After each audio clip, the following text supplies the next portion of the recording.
Hi. Thanks for watching my videos or watching a video. Yeah. So before I start this video, I just want to say, that I have great parents that, I think without my parents, um, I think I wouldn't really have that foundation to come to Christ. Of course, people come to Christ without, actually growing up with parents who are Christians. But I would just like to say, I'm thankful to God that, I've had very supportive parents that have just been so loving. Even, as you grow up, people run into wrong things, you do wrong things, and that was me. Kind of just I've had a few moments in my life where, I have not done the right thing, and I've done things that are just, it's like embarrassing, and I'm so thankful that, my parents just they themselves, they love Christ, they pursue the Lord, and they just have shown so much love, and just they're, in person, they're just so kind. They're kind to every people. Like, they're not just kind to me. They've been kind to my brother. My brother, he would probably say the same thing. I mean, I can't, and people who know my parents would say the same thing about them. And so I just want to give them a shout out, saying that, I'm so thankful that God has given me, the parents. And I think, one thing that comes to mind is, I think it's in Second Timothy where Paul is telling Timothy, like, we have noticed the faith in your grandmother, um, and then also in your mother. And I think grandmother's name was Lois and his mother's name was Eunice or something like that. I may get those mixed up, but anyway, yeah. And so this video is pretty much, I wanted to talk about investment. Invest. That came to mind. I feel like God brought that to my mind. And what I mean by invest is that I feel like, a lot of people talk about like investing money and like in the stock market. And so I wanted to, the first word that I want to just start off with is invest. And so I think a lot of this place here, and by this place I mean Earth, you have to invest for the next life. And so I want to talk about some ways to invest. And yeah, pretty much get into it. So the first thing is treat others how you want to be treated. I'm pretty much just, that is the first like basic thing that I think Jesus has said. And I want to just say any commandment that Jesus has said, both literal or figurative, whether you think it's literal or figurative, I think the safest thing for you to do is to go ahead and carry that command out literally. Besides maybe, I think he's talked about, cutting off your hand or something like that. But I feel like definitely, the purpose of, if you know what I'm talking about when Jesus says, hey, cut off your hand if it's causing you to sin.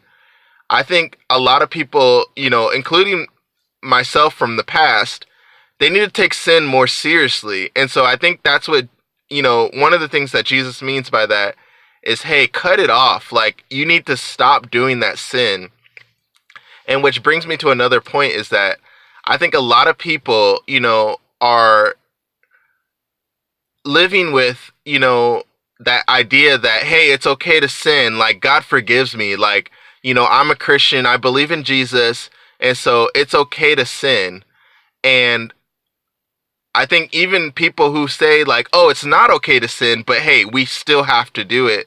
Like, we still have to do it. Like, it's inevitable. And so I think two things that come to mind is that Jude, he says in the book of Jude, like, he's writing to people way back 2,000 years ago that they think the forgiveness of God allows them to live immoral lives. And that's the first thing that comes to mind. And then the second thing that comes to mind is Jesus has said multiple times, go and leave your life of sin. And then the other things, I think a lot of the Bible translations, I think people are catching on. People do kind of get smarter, and things, happen where, you kind of start to distort what the Bible says. And so I just wanted to go over that point. It's like, hey, you're taking a gamble. Like, you're really taking a big gamble if you think that you can just live life and not even, like, I'm talking about sinning occasionally. Like, there's a lot of people say, hey, if you don't make a practice of sin, but you may sin, like, once out of every year. Well, okay, if you sin once out of every year, but, it's some major sin, I think that's a pretty big deal. And then I honestly, like, I think minor sins, if we can break it down to major and minor, which I think, it's, a different thing. Major would be, I feel like if you sin only once out of the year, but let's say you commit murder, and it's like the Son of God, like let's say in some weird scenario, like Jesus, I feel like that would be a huge sin, but it's occasional. Like, you may have been righteous all 364 days of the year, but on that one day of the year, you committed a sin. It's still wrong. And so I think, I think you're taking a gamble when, you're living life on that kind of, it's okay to sin. Like, if you know that something is wrong and you do it anyway, it's sin. And so that means that,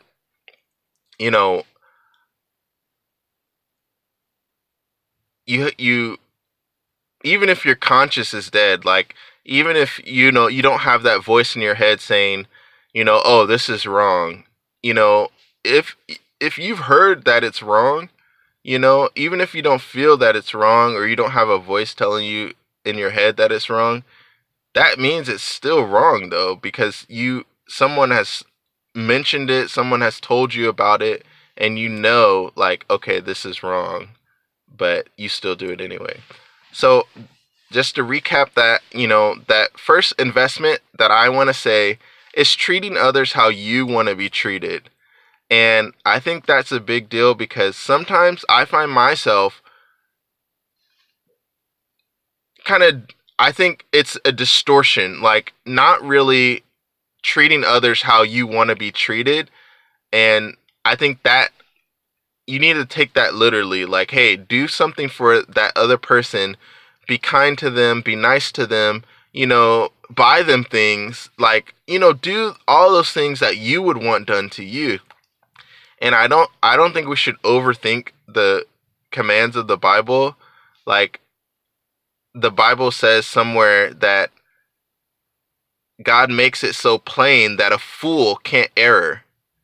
And so I don't think, honestly, I don't think it takes a huge scholar to figure out the Bible. And I think there's a lot out there that people are overthinking kind of what the Bible says. And so I just want to make that point. And so the next investment I want to talk about is, and this is not going to be a super long video. And so I think, as a side note, we are not supposed to get under the bondage of the law.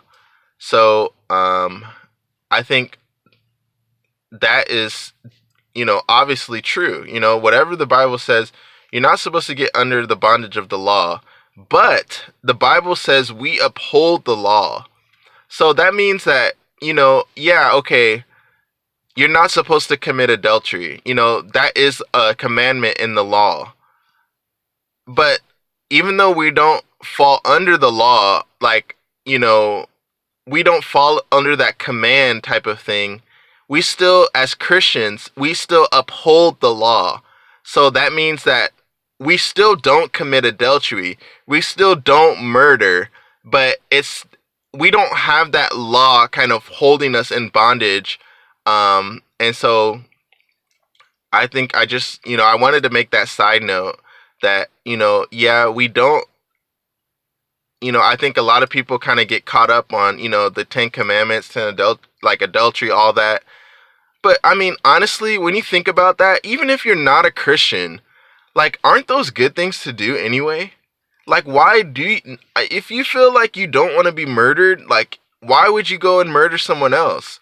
Like, if you feel like you don't, you want to be cheated on in a relationship, why would you do that? So it's even either way, whether you even believe in God or not.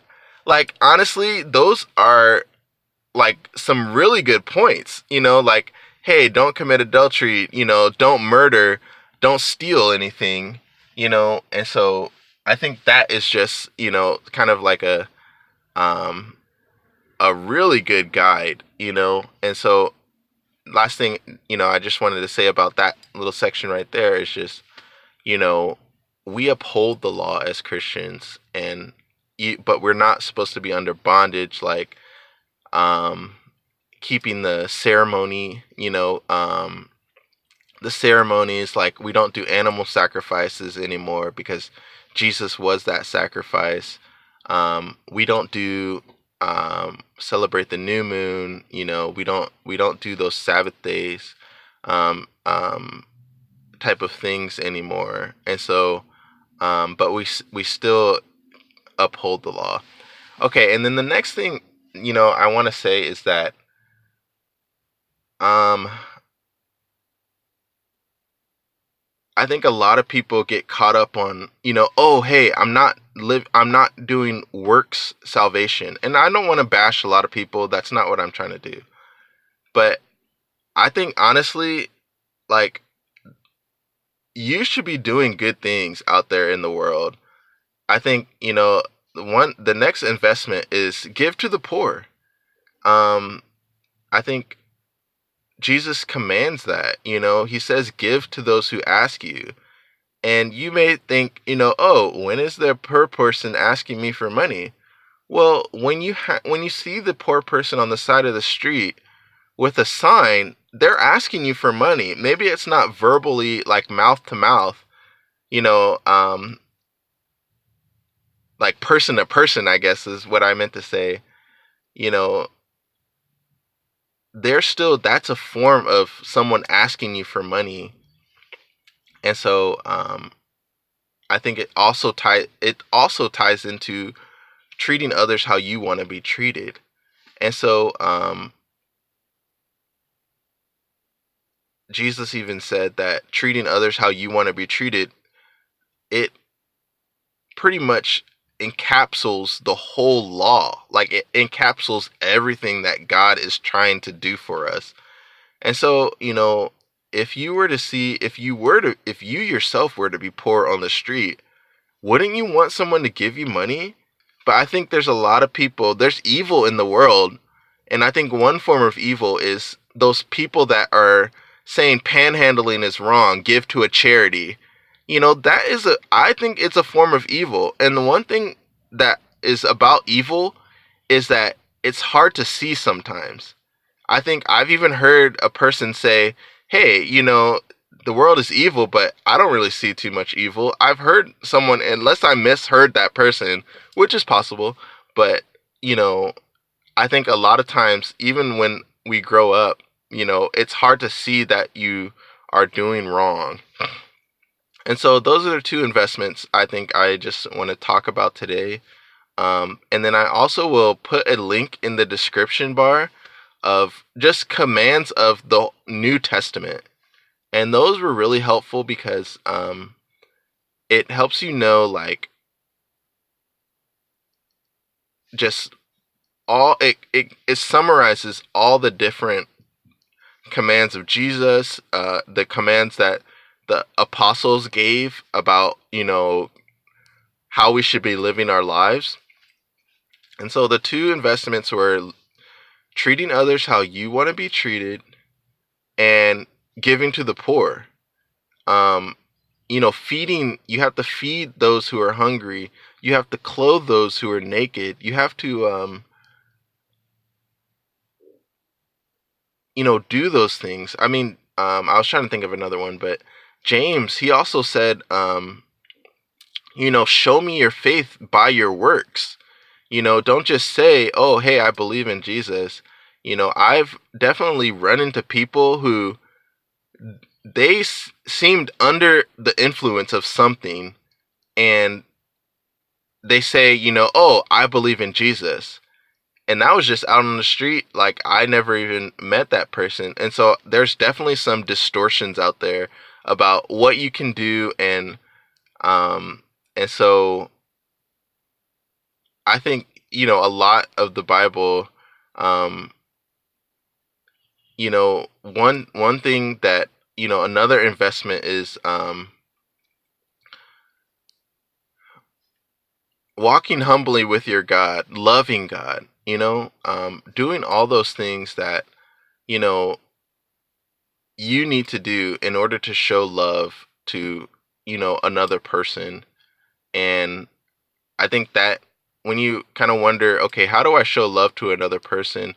I think it is, based on treating someone how you want to be treated, you know, um, giving them gifts, inviting people over to your home, and having dinner with somebody, or just doing nice things. So all right, that's all I wanted to say for now. Thank you so much, and next time I'll try to make another investment video. Okay, bye.